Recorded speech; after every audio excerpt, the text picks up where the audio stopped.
Welcome back. The special election for the county council's at-large seat is less than 3 weeks away. In the next coming weeks, CTV will introduce you to each of those candidates. Joining us in the studio today is candidate Judy Mickens Murray. Thank you so much for joining us, Ms. Mickens Murray. How are you? I am fine, and thank you so much for inviting me. Of course. So I wanted to start off with talking a little bit about your history. You sat on the Board of Education and the Prince George's County School Board. So with all of that experience, what would you be bringing to the county council that isn't present currently? My mission to run for the county council at-large seat is to change the way we do politics in Prince George's County. My experience on the school board helped me to learn that if we do not include citizens in the decisions we make, that is a mistake. So I am here hopefully to make a course correction and to help us do that, not only through inviting people to the table, but also creating standards through policies and then helping our citizens understand how to meet us at the table, what that process is. And for this at-large seat, what are some of your top priorities that you would bring into the role? My top priority is to look at the tax base, because for many years now I've not understood quite how the commercial tax is 70% and the resident tax I think is around 30%. Don't hold me to that, don't quote me with that, but I think that's what it is. I think that should be flipped. I think things should benefit the residents of Prince George's County, not the commercial owners that come in to make money off the citizens in Prince George's County.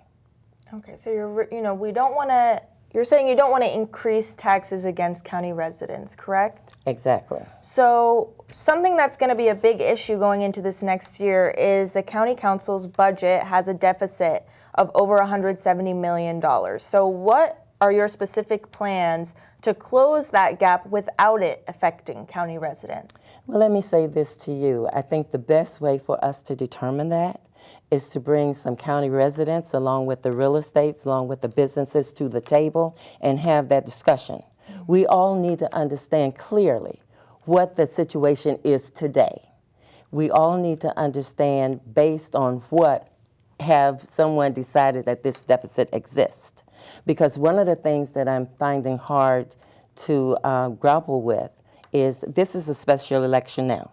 We have people running for this for this county council seat that will create an additional deficit if we have to backfill those positions if those candidates prevail. So as we look at it, we're talking about judgment. You can't cause harm to the organization that you're trying to protect. And with that, one of the biggest issues is affordable housing in Prince George's County. So what exactly is your view on affordable housing? I think we need to build more moderately priced housing. When I lived in Las Vegas many years ago, there were always a certain percentage of new buildings that lend itself to citizens being able to purchase them at a lesser rate and at a lesser cost. I don't see that so much in Prince George's County, or if it is there, it is not obvious and no one is helping us to see that. I think citizens need to see what is available to them and what the options are that they have. Okay. And I wanted to talk a little bit more about your experience on the Board of Education. So I'm sure that you saw the introduction of the Maryland Blueprint, of the Blueprint for Maryland's Future. How do you think that the county council can better support that implementation going forward? Well, let me say I think the county council has done a good job so far because they have supported full funding of the Blueprint for Maryland schools. I see it as an opportunity for Prince George's County.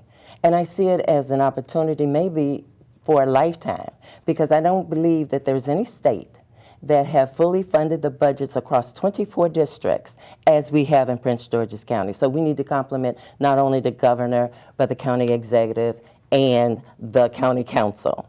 And then as far as the school system is concerned, I believe our children are now better positioned to receive the additional resources that they need to realize their full potential. In 2006, you actually helped create a program that you had parents come in and train to be a part of the classroom. So is that something that you would continue to initiate? Well, let me say this. I'm very proud that they have continued that program. It's called Parent Liaisons today. I called it Parent Teaching Assistants.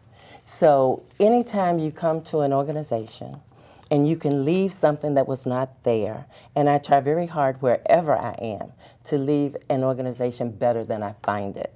So any contribution that I can make, I'm willing to do that. But I believe with the county council at large, we need to invite the not only parents, but businesses to the table as we're making the decisions and not after the fact.